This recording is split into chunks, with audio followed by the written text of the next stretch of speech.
m'appelle Garcia. Je suis là par rapport à mon mariage qui aura lieu le 13 novembre 2021. Je veux me marier à Monsieur Joël Nansano. Notre rencontre, on se rencontre ici sur mon lieu de travail. Comme je ne cesserai de le dire, c'est pas un travail que je voulais à la base, mais voilà, c'est là-bas là où on s'est rencontrés. J'allais pour un entretien d'embauche. Et puis, paf, il m'a pris et il m'a laissé au 5. Après, on n'a pas décidé de se mettre ensemble de suite. Non, non, non. On était collègues de travail et chacun vivait sa plus belle vie. Après, quelques temps après, on est devenus meilleurs amis comme ça. Parce que vous savez, quand une fille arrive dans une société, tout le monde, les hommes sont comme des... Voilà. Ils sont tous sur la fille. Mais non, après, voilà quoi. Après, peu de temps après, ça s'est passé de manière vraiment... 3 mois après, ça s'est passé de manière simple. C'était vraiment au calme quoi. On s'est mis ensemble, c'était plus... on a pris du temps avant de réellement se mettre ensemble. Puis on s'est mis ensemble, voilà. On en est là, à parler mariage. Voilà, notre quotidien est assez simple. Nous sommes 2 jeunes, on n'est pas un couple de vieux dans la maison. Donc on est meilleurs amis, ennemis aussi. Parce que les meilleurs amis, il y a des moments où on se bat, voyez, non. C'est pas la guerre avec, comme vous pensez là, non, c'est plus, il peut arriver qu'on se discute. Mais on termine toujours à la communication. On discute, on s'assoit, on prie, on demande à Dieu. Moi, on rigole beaucoup. Ça, monsieur, c'est monsieur. Je sais comment être très comique. Il est très comique. C'est un grand comédien. On danse, on joue, on blague, on s'amuse, on se m'amoure et puis on vit notre plus belle vie. Ce qui est bien, c'est parce qu'on entreprend. On passe pas souvent beaucoup de temps ensemble parce qu'on rentre du boulot, on est fatigué. Mais voilà, on profite de chaque moment qu'on a ensemble. Vraiment, on profite à discuter, parler d'avenir. Et on suit les séries. On fait tout pour grandir ensemble. Pour ne rien rater. On va dire qu'on est comme des bébés. Notre relation est comme la relation d'un bébé qui grandit. Voilà. Et on se comporte comme ça en fait dans la maison. Les fiançailles, c'est pas un truc qu'on a réfléchi. C'est parti à bord sur la base d'un coup de tête. On avait prévu un voyage, pas un voyage, un déplacement. On partait s'amuser, comme la fête du 17 août. Et du coup, j'ai eu l'idée de dire, bon, si là-bas sur place, je faisais une petite surprise. Comment elle devait le prendre ou pas. J'ai bloqué, je suis allé, je crois que ce jour-là, ils ne s'attendaient pas, ils ont quitté là, je suis allé au boulot. Si j'ai quitté le boulot, je suis allé en ville, j'ai acheté la bague et j'ai dit, bon, je récupère la bague là. Quand on va voyager, je vais faire la demande.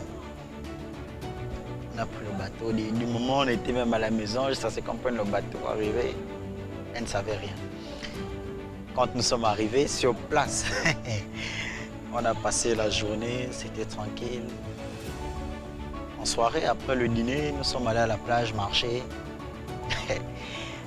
Je crois, elle était devant moi. Au moment où elle s'est retournée, elle m'a trouvé, j'étais à genoux avec la bague. Elle m'a dit, oh, étonnée. Tu as fait ça comment?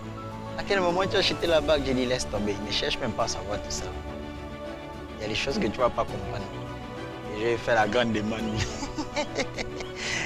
Elle a répondu oui, et sur le coup, il y avait un couple qui nous suivait, qui regardait. Mais elle était vraiment, vraiment émue. Donc c'est comme ça que l'idée est venue. Un fond romantique. Mon chéri, c'est un fond romantique.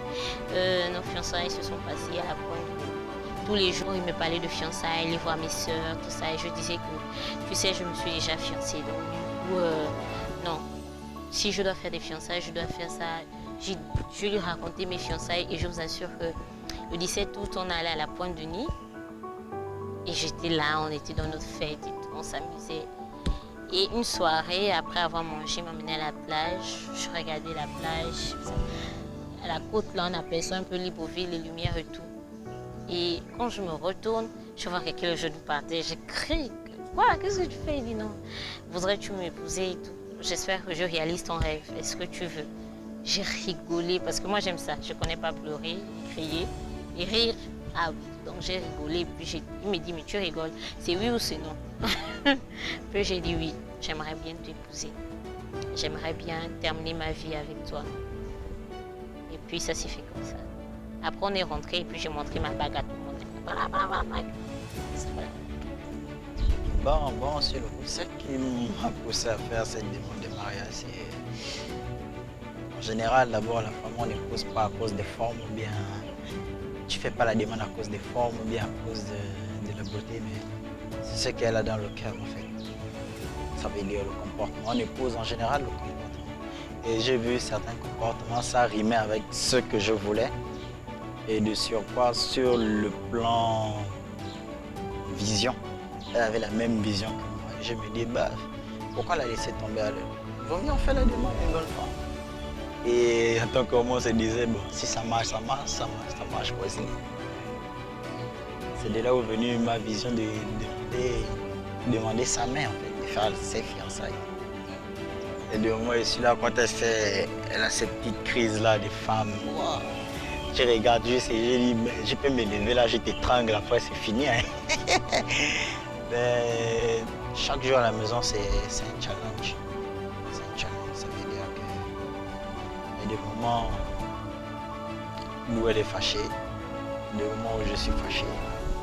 Il y a certains trucs qu'elle fait qui ne me plaisent pas et d'autres qu'elle fait d'autres choses que je fais, peut-être qu'elle ne me plaît pas. Mais on essaie de gérer cet équilibre, de toujours mettre l'accent sur le plus important. Ça veut dire, si l'autre est fâché, l'autre essaye de rester calme. Si l'autre est calme, l'autre est fâché. Pour ne pas créer une tension, parce que si nous deux, nous sommes fâchés, ça risque d'aller en couille dans la maison. Donc du coup, on essaie de gérer et c'est plutôt bien. What can I say about you? I'm very happy to be your wife in a few hours. I love you dearly, but I know that God loves you more. I'm happy to be your wife. I promise that I will be a good wife, okay? That I will be a faithful wife. I'll submit to you and to our God. Let God be the first and let us have our babies. Because I know that the fact that we don't have our babies because we are not yet married. So I hope that after that we make it through life and through our relationship with God.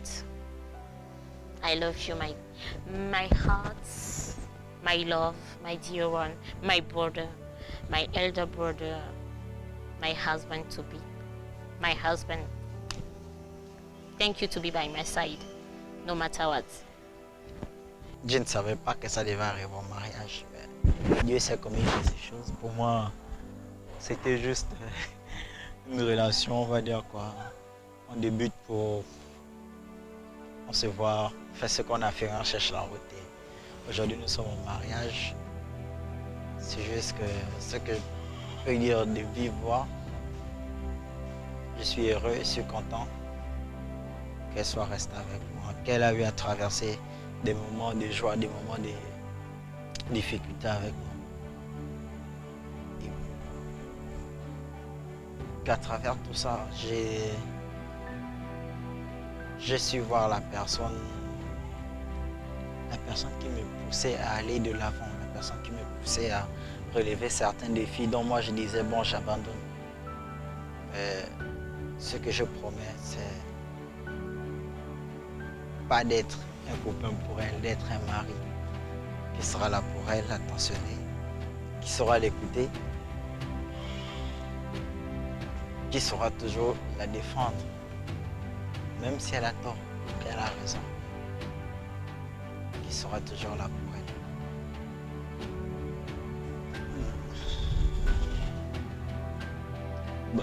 Nous deux, pas que j'espère ou je désire, mais je sais que tout se passera bien, que nous relevons les défis ensemble et que Dieu merci, j'ai eu mon âme sœur. Et on y va pour de nouveaux défis. Bisous, bisous, bisous.